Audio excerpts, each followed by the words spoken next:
Picture this, September 14, 1943. The Salerno beachhead, southern Italy. Allied forces have been ashore for 5 days, fighting to establish a foothold against fierce German resistance. An American M4 Sherman tank, designation number T-347, part of the 751 Tank Battalion, receives orders to advance inland along a narrow road that winds through vineyards and olive groves toward the town of Battipaglia. The crew consists of 4 men: Tank Commander Lieutenant Robert Cassidy, 26, from Pittsburgh; Gunner Sergeant Anthony Russo, 24, Brooklyn, born with family still in Sicily; driver Private Frank Morrison, 22, a farm boy from Kansas who'd never seen an ocean before boarding the transport to Italy; and loader Private James Wheeler, 19, from New Orleans, who'd joined up 2 days after Pearl Harbor. At 14:45 hours, T-347 rumbles up that Vineyard road, its radio crackling with traffic from other units. At 14:47 hours, the radio goes silent. For 69 years, no one will know what happened in those 2 minutes. Until a vintner's plow strikes something that shouldn't be there, buried in soil that has produced wine grapes for 3 generations without revealing its secret. The 751st Tank Battalion had landed at Salerno on September 9, 1943, part of Operation Avalanche, the Allied invasion designed to knock Italy out of the war and open a path to Rome. But the Germans had anticipated the landing, fortifying the hills around the beachhead with artillery and positioning panzer units for immediate counterattack. The fighting was brutal. Tank crews faced not just enemy armor, but terrain that turned narrow Italian roads into death traps where one disabled vehicle could block an entire advance. Lieutenant Robert Cassidy had commanded T-347 since the battalion's arrival in North Africa 8 months earlier. His crew had fought through Tunisia and Sicily, earning a reputation for aggressive tactics and exceptional crew coordination. Cassidy wrote letters home to his wife Margaret every day, describing Italy's beauty while carefully omitting the horrors of combat. His final letter, dated September 13, 1943, arrived in Pittsburgh in October. Tomorrow we push inland. The countryside here is beautiful, rolling hills covered with vineyards that probably produce wonderful wine. When this is over, we'll come back as tourists instead of soldiers. I promise you that, Maggie. Margaret Cassidy would keep that letter in her purse for the rest of her life, reading it on the anniversary of Robert's disappearance until her death in 1998. Anthony Russo had volunteered for armored service specifically to be sent to Italy. His grandparents had emigrated from Naples in 1901, and he'd grown up hearing stories of the old country, tales of olive groves and ancient villages perched on hillsides. He'd written to his mother on September 10th, describing his first impressions of Italy with excitement mixed with sadness at seeing what war had done to the land his family still called home. "Ma, you should see these vineyards. Even with the war, they're still growing grapes. The local farmers tend them like nothing's happening. Maybe that's what survival looks like. You keep doing what you've always done, even when the world's exploding around you." His mother would frame that letter and hang it beside a photograph of Anthony in uniform.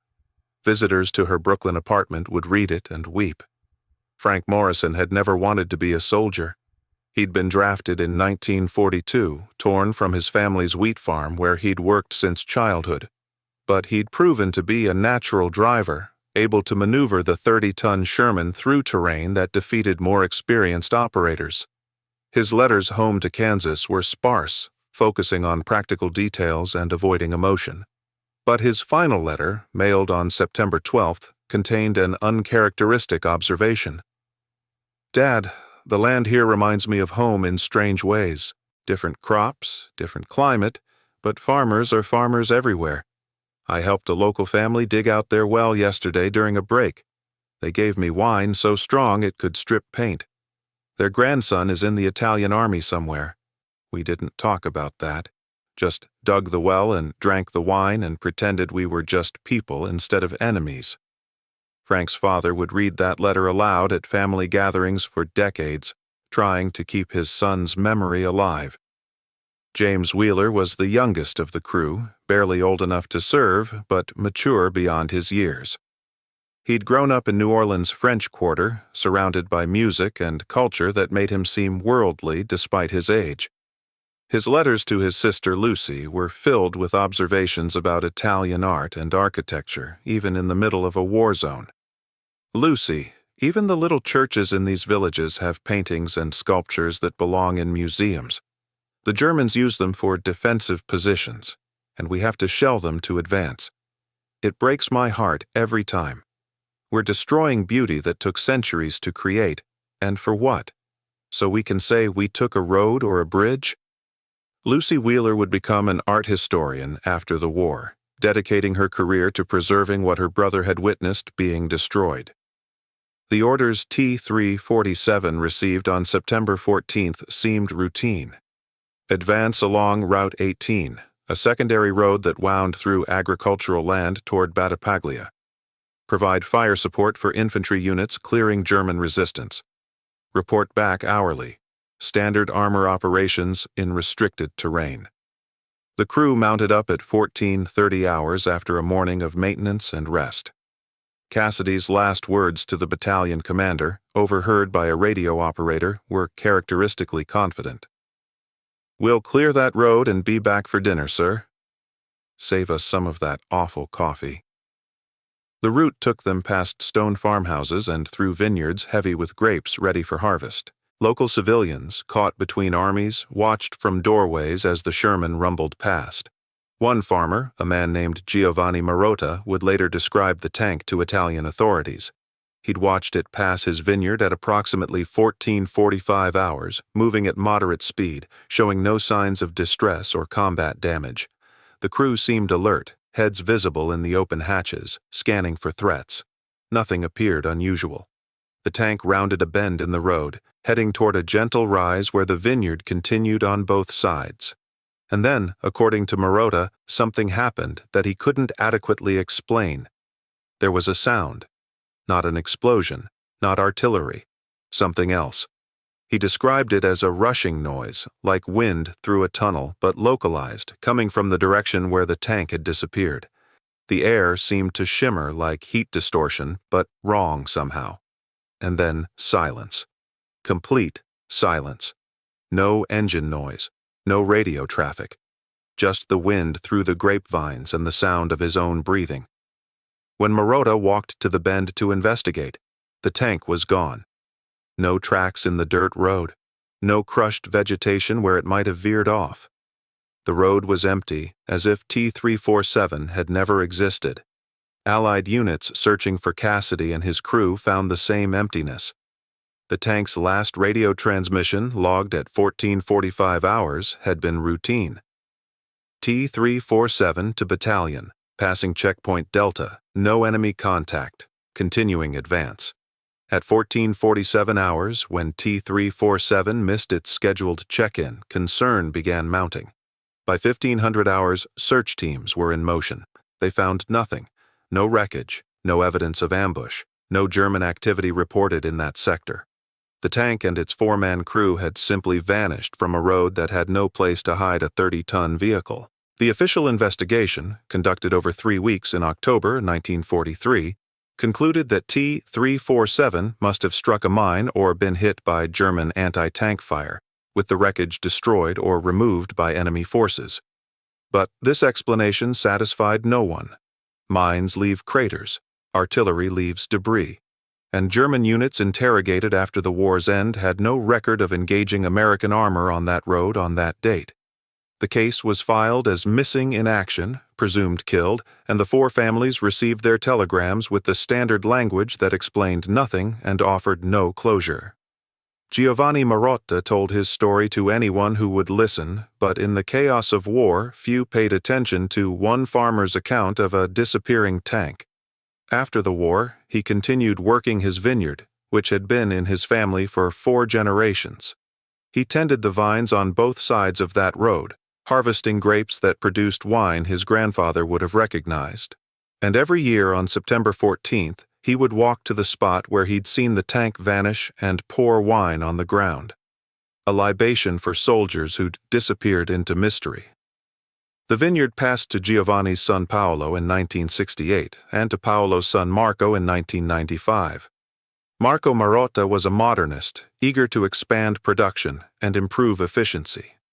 In 2010, he hired consultants to analyze the soil composition across his holdings, looking for ways to maximize grape quality.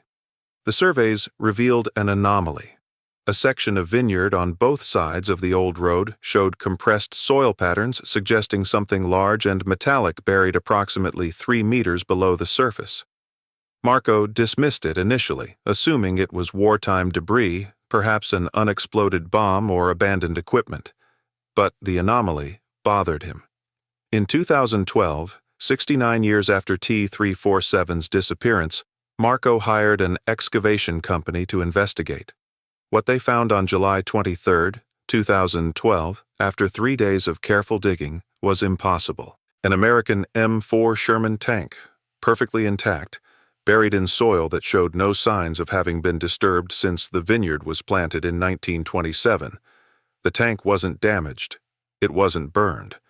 It looked like someone had lowered it into a precisely carved hole and then filled the space around it with dirt and growing vines, creating a time capsule that had remained sealed for nearly 7 decades.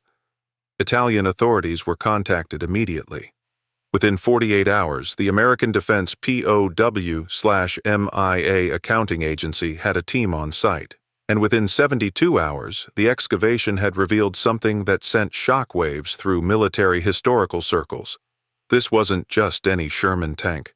The identification numbers matched T347, Lieutenant Robert Cassidy's command, reported missing on September 14, 1943. The tank that had vanished from a road in full view of witnesses was buried in a vineyard where it couldn't possibly be without someone knowing. And more disturbing, when archaeologists carefully exposed the tank's hull, they found it was sealed from within. The hatches were locked internally. The escape hatches were secured, as if the crew had deliberately closed every opening before whatever happened. The decision to open the tank was made at the highest levels of U.S. military command. On August 3, 2012, cutting torches finally breached the main hatch. The smell that emerged was stale air, undisturbed for decades, mixed with something else that investigators couldn't identify. Not decay, not chemicals, something organic but wrong. When lights were shown into the crew compartment, 4 figures were visible, seated in their positions, wearing full combat gear, exactly as they would have been during operations. But they weren't skeletons. They weren't mummified. They were something else entirely, something that challenged every assumption about preservation, time, and the nature of reality itself. The archaeological team stood around that open hatch, staring into darkness that had been sealed since 1943, and understood that T347's disappearance hadn't been combat-related. It hadn't been an accident. Something extraordinary had happened on that road 69 years ago. Something that had taken 4 American soldiers and their tank out of time and space and left them buried beneath an Italian vineyard, waiting to be found.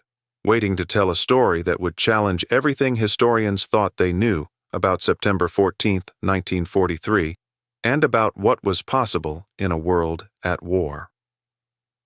The investigation was about to begin, and what it would reveal about Lieutenant Robert Cassidy, Sergeant Anthony Russo, Private Frank Morrison, and Private James Wheeler would prove that sometimes the greatest mysteries aren't about how soldiers die. They're about how they vanish, where they go, and what waits for them in the spaces between moments where time stops working the way it's supposed to. Dr. Elena Ricci, the lead archaeologist from the University of Naples, supervised the extraction of the 4 crew members with extreme caution. What she and her team encountered defied every principle of forensic science and biological decomposition. The bodies weren't skeletal. They weren't mummified in any conventional sense. They appeared to be in a state of arrested decomposition, as if the biological processes that should have broken down organic tissue over 69 years had simply stopped. Skin remained intact, though desiccated. Uniforms showed minimal decay. And most disturbing, when the bodies were carefully removed for analysis, They retained structural integrity that shouldn't exist after nearly 7 decades. Lieutenant Robert Cassidy was found in the commander's position, hands still gripping the cupola controls, his body positioned exactly as it would have been during combat operations. His dog tags were legible. His wedding ring remained on his finger, and in his breast pocket was the photograph of his wife, Margaret, perfectly preserved, showing no water damage or deterioration, despite being sealed in a tank buried underground for 69 years. Sergeant Anthony Russo occupied the gunner's seat, his hands positioned on the gun controls, his eye pressed to the sight as if he'd been tracking a target when time stopped. Private Frank Morrison sat in the driver's compartment, both hands on the control levers, his expression frozen in what Dr. Ricci described as intense concentration. And Private James Wheeler was positioned at the loader's station, a shell held in both hands, caught mid-motion as if completing the loading sequence. But it was the condition of the tank's interior that truly baffled investigators. The crew compartment showed no signs of combat damage, no bullet holes, no burn marks, no evidence of explosion or concussive force. Everything was exactly where it should be, mechanically sound, as if the crew had been operating the vehicle normally when something happened that simply stopped everything. The engine was intact, still containing fuel from 1943. The ammunition was still live, requiring careful removal by explosive ordnance disposal teams. Even the radio, when examined by vintage electronics specialists, was functional, still tuned to the 751st Tank Battalion's frequency from September 14, 1943. The forensic pathology team that examined the crew members made discoveries that challenged every assumption about what had occurred. Tissue samples showed cellular structures that were intact but frozen at a molecular level, as if the biological processes of decay had been interrupted mid-sequence and never resumed. DNA testing confirmed the identities: Robert Cassidy, Anthony Russo, Frank Morrison, James Wheeler. The 4 men who'd vanished on that Italian road were exactly who they appeared to be, but they weren't dead in any conventional sense.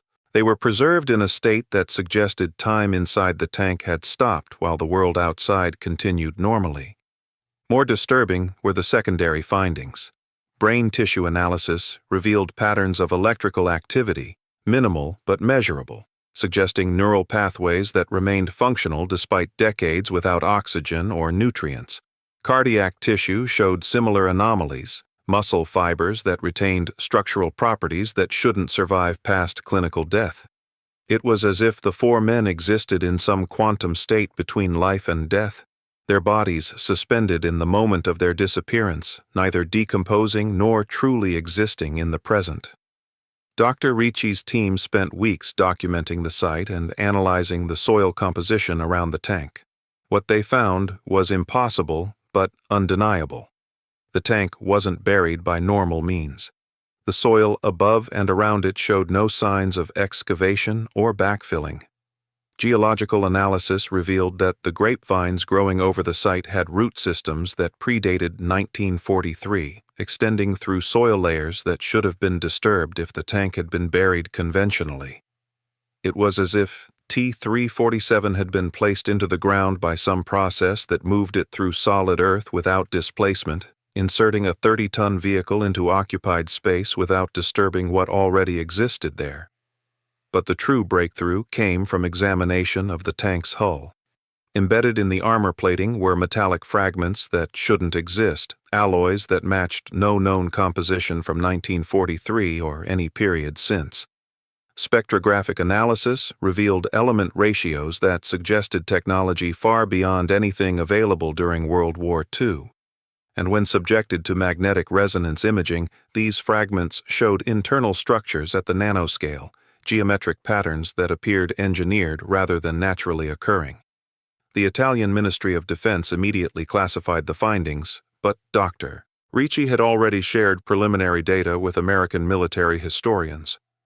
Within days, teams from the Defense Advanced Research Projects Agency had arrived in Italy, taking custody of the tank and its crew.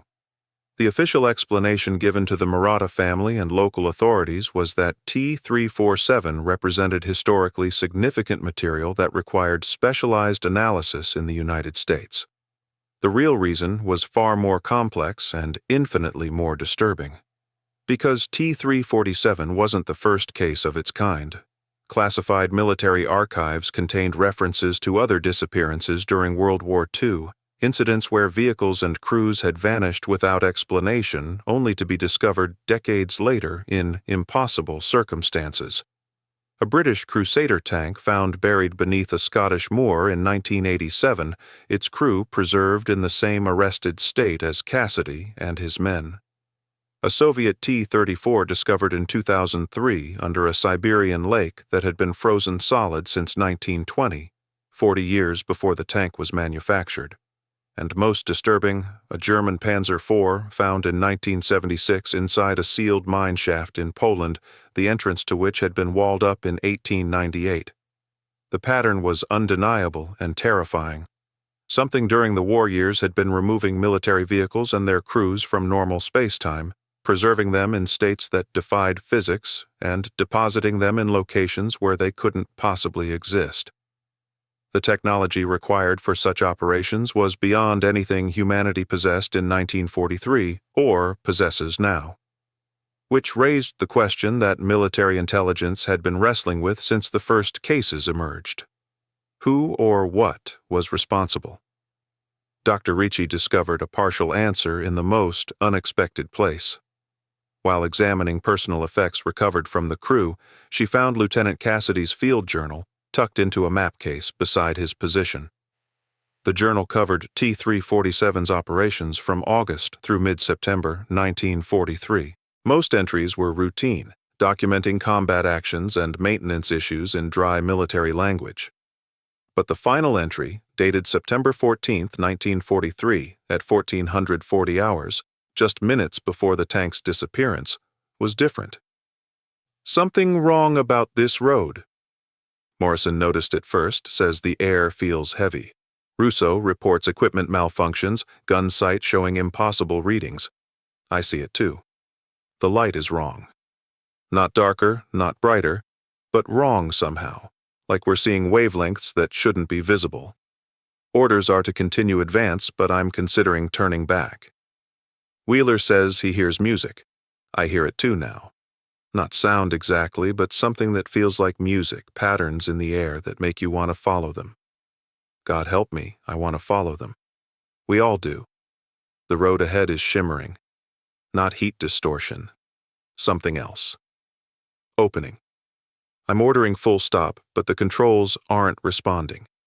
Morrison says he can't stop the tank. It's moving on its own toward whatever is ahead. The music is louder. I can see them now. The ones making the music. They're not human. They're not anything. They're beautiful. They're offering us something, knowledge, freedom from the war, from death, from time itself. But the price. Oh God, the price is everything we are. I'm trying to radio battalion, but the equipment is dead. We're going in. Whatever happens, tell Maggie I tried to resist. Tell her I love her. Tell her I'm sorry. We're crossing the threshold now. The world outside is freezing, stopping, becoming memory. And we're here. Forever. Always. Never. Time means nothing anymore. We're the music now. We're the pattern. We're the warning for whoever finds us. Don't follow the music. Don't cross the threshold. Stay human. Stay alive. Stay in time where you belong.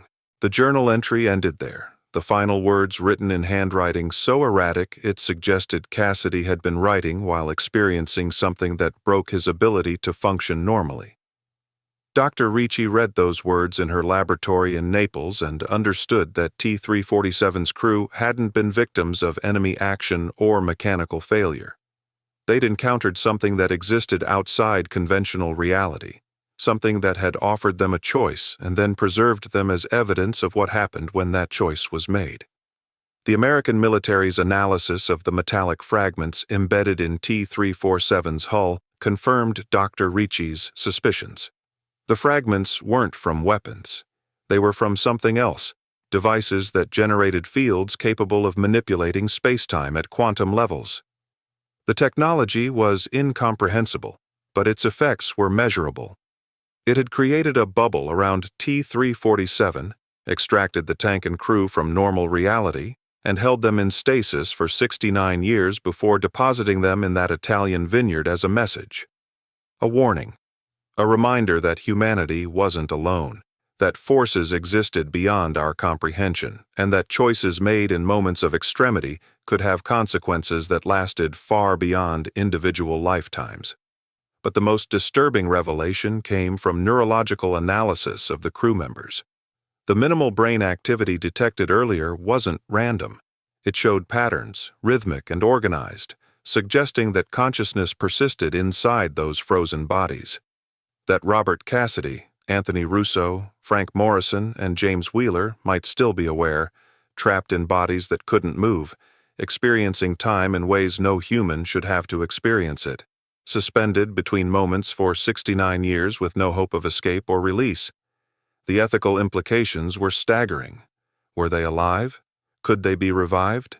Should they be? Military ethicists debated for months while the four bodies remained in sealed containment, existing in their impossible state, neither living nor dead. Eventually, the decision was made at the highest levels of government. The crew of T-347 would be given military burials with full honors. Their families would receive the closure they'd sought for 69 years. And the truth about what had happened on that Italian road in September 1943 would remain classified, buried under layers of secrecy that ensured it would never be publicly acknowledged. In 2013, funeral services were held for Lieutenant Robert Cassidy in Pittsburgh, Sergeant Anthony Russo in Brooklyn, Private Frank Morrison in Kansas, and Private James Wheeler in New Orleans. The caskets, sealed for reasons the families were told involved preservation of remains, contained bodies that shouldn't exist in the condition they did.